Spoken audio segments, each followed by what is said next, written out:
Alright, so recently I had a grad shoot, and it wasn't an ordinary grad shoot, nor did I actually have a studio. But the pictures came out like this.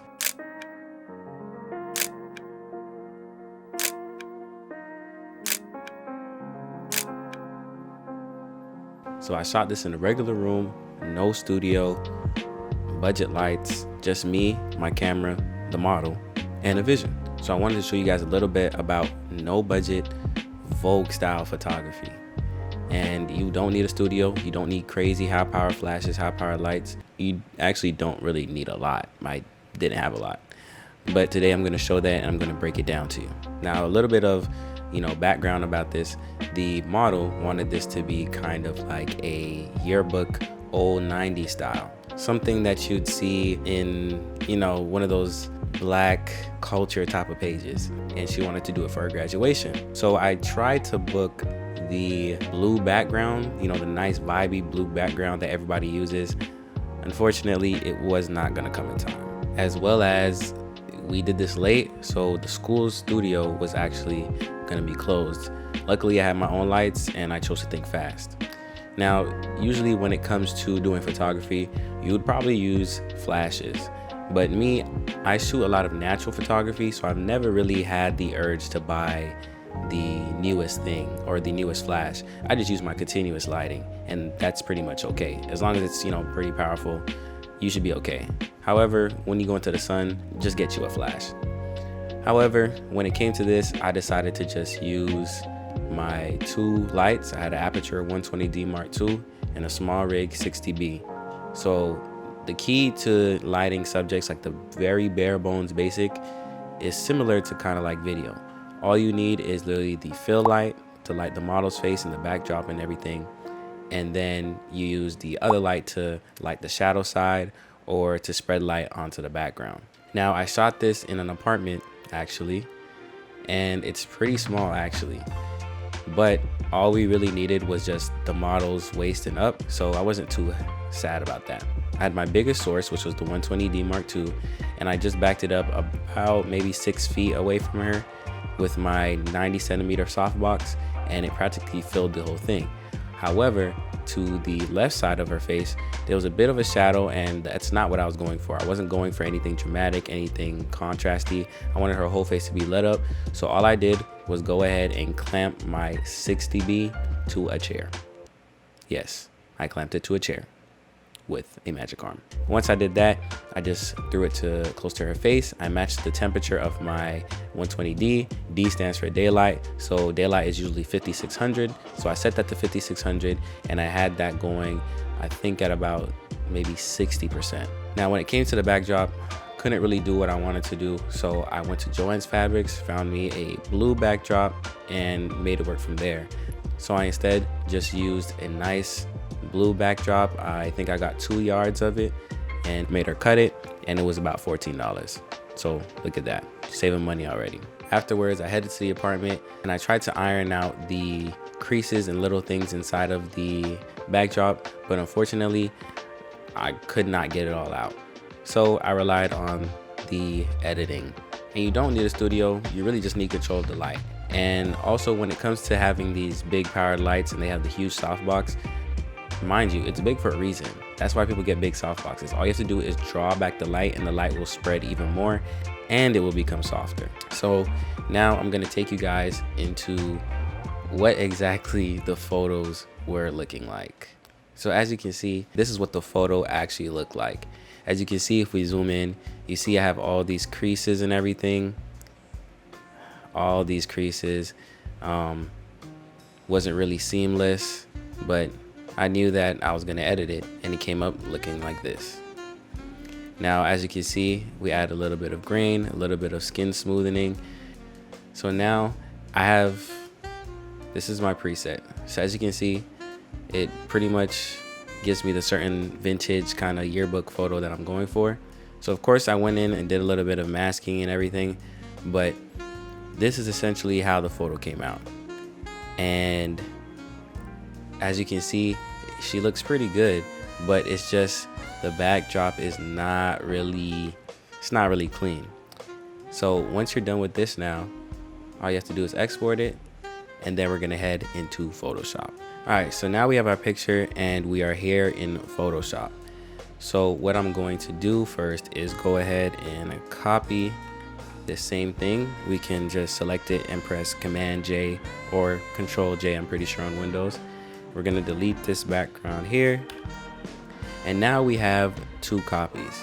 So what I'm gonna do now is go ahead and select my second copy, press select subject. And as you can see, the computer is not right a lot of the time. It thinks this is a part of the background, which is her grad cap.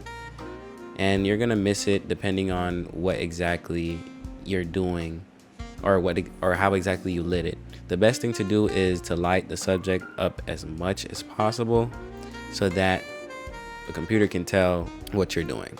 You know, thank God for AI. Back then we had to go in and delicately trace everything. We don't got to do that anymore. So what I'm going to go do now is click my quick selection tool. And now we're just going to go ahead and just select parts that you still want to keep in the image. So as you can see, I'm just selecting little parts here. The little zebra marks is going to show what is being covered. I want a little bit of her hair in it. Just clean it up a little bit, clean up right there. We're going to look down here. They did a pretty good job here. And what I'm going to do is go ahead and click this, which is basically just going to cut her out of the picture. So as you can see, because this was originally our background, this is what she looks like. Now we're gonna go to the background part. So go ahead and disable your cutout. And then what I'm going to do is select the first layer again. I'm gonna press select subject. I'm gonna go ahead and select in some more stuff. This one doesn't have to be as clean. I'm gonna select more stuff like this.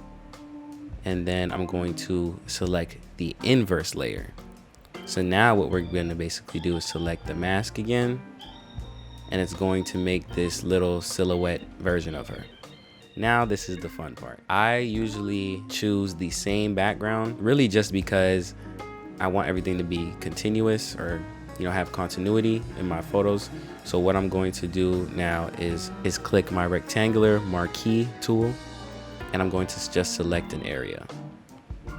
This area seems smooth. So now what we're going to do is select the inverse. Now we're gonna click generative fill, and it's gonna do its magic. Now, as you can see, sometimes generative fill is a little bit silly. So let's go to generative fill and let's type in smooth blue backdrop. And as you can see, look at that. And I also like to use part of the background because it's a little bit easier when you're going to mask the different photos. So let's say like under her arms or certain areas, you just keep the original background just so you can have a little bit of peace when it comes to masking. Pretty beautiful. Now, sometimes when it comes to generative fill, things can sometimes not blend in. So really all you can do, if you don't like that little patch there, I don't think nobody's gonna really see it, but let's just fix that up. We're gonna select our rectangular marquee tool, cover this area, and just generative fill again. And as you can see, now it's pretty smooth. Now, once you've done this, all you have to do is enable your top layer again, and boom. Look at that. Now we have her done pretty good. And you can make this a whole background by selecting all the layers and then clicking convert to smart object. Boom. Now you have a background you can toggle on and off. Now I personally don't like the image, it's just too sharp on the end. So what I would do is go ahead and click my layer again, click down here, and then I'm gonna feather about 2.8. And all this literally does is just makes the edges a little bit softer. And I like it because to me it seems more natural, especially for what I'm going with. So after I have my whole backdrop, all I literally do, for the next photos is go ahead and delete my person. Go ahead and take another photo. You're gonna select the photo, select the subject. You know, once again, AI is not doing its job. And also, if you end up doing too much of the area, you simply just select this right here, the minus, and just carefully go until it selects the image properly. And then boom, select our mask. And as you can see, it's pretty consistent. We're just gonna go and add our feather to about 2.8. So now sometimes when it comes to the selection or the mask that you made, now I can go to the top and they have different types of brushes. I sometimes like to use the soft brush around the edges if I want to make small, minute details and just clean up the image a little bit. As you can see, all you have to do is just really twiggle your mouse a little bit. And you can see that it adds in different things. So obviously you might have to go in a little bit and you might have to brush certain parts of the image just so that it looks a little more cohesive. But this backdrop is pretty much useful for any photos I have in the shoot. So the truth is, you don't really need a lot of expensive gear to make something iconic. And in this age, there's a lot of budget options. You don't need the most expensive thing anymore. And we're living in golden ages. So use what you can. So I've been leaning more into how I want my images to look rather than just the gear, what image I wanted to convey. And I think the pictures pretty much came out. So drop a comment. Let me know what you guys think. Please like, comment, and subscribe, and check out the website if you want to go ahead and get that preset. I would recommend it. All right, I'm out.